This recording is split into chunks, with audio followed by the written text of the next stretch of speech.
we are publishing a series of stories based on the illnesses that we have previously covered in our What Is section from early in our channel's history. The purpose of these stories is to show every man that things can happen to any of us at any time, but, and most importantly, it is not the end of your world, quite the opposite in fact. We aim to show you what you can do about your respective situation, how and where to seek help, and to offer any support that we can. Let's get into it. The Weight of the Sky, a story about bipolar disorder.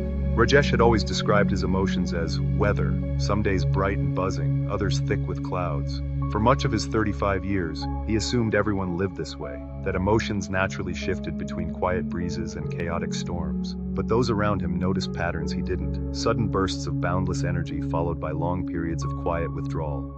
Working as a freelance graphic designer suited him. It let him disappear into his work during sleepless, hyper-creative nights and retreat into solitude when the fog of sadness pulled him inward. He lived on the top floor of a busy city building, close enough to feel connected, far enough to remain alone. Still, none of this forced him to confront what was happening, not until something cracked open the life he'd carefully balanced. The trigger event. One autumn evening, Rajesh learned that his mother had suffered a severe and unexpected stroke. Their relationship had always been complicated, threaded with love but also tension, and the news hit him like a tidal wave. He rushed to the hospital, panicked, guilt-ridden, and overwhelmed by emotions he couldn't untangle.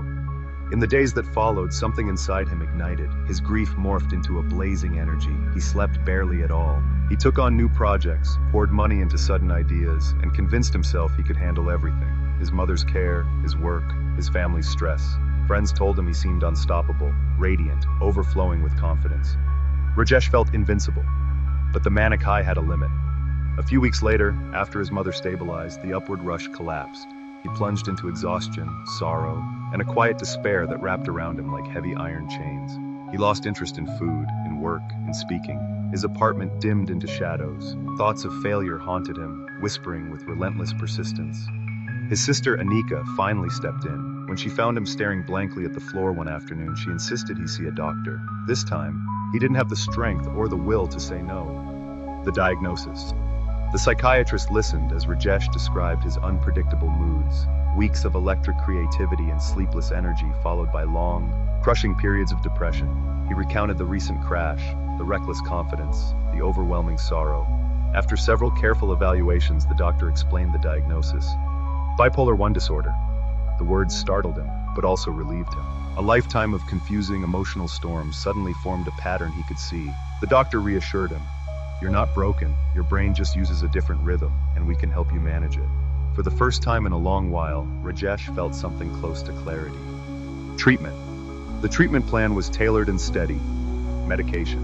Mood stabilizers were introduced gradually. Rajesh feared losing his creativity, but the psychiatrist explained that the goal was stability, not suppression. Therapy. In cognitive behavioral sessions, he learned to recognize early symptoms, racing thoughts, reduced sleep, sudden impulses, or creeping despair. Therapy helped him prepare rather than react. Daily structure. For the first time, Rajesh followed a consistent routine, sleeping at set hours, eating regularly, scheduling outdoor walks. These small anchors helped more than he expected.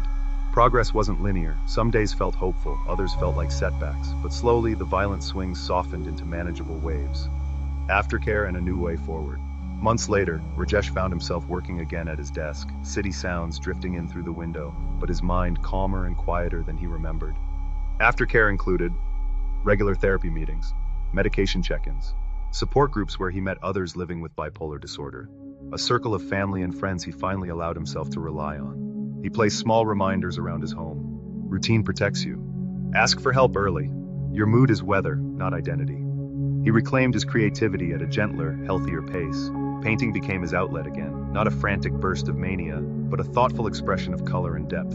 Rajesh still felt his moods shift, but now he recognized the early tremors of both highs and lows. Instead of bracing for disaster, he adjusted, reached out, grounded himself, and followed his treatment plan. Over time, he learned this truth. Having bipolar disorder didn't make him fragile. It made him someone who had to understand himself deeply.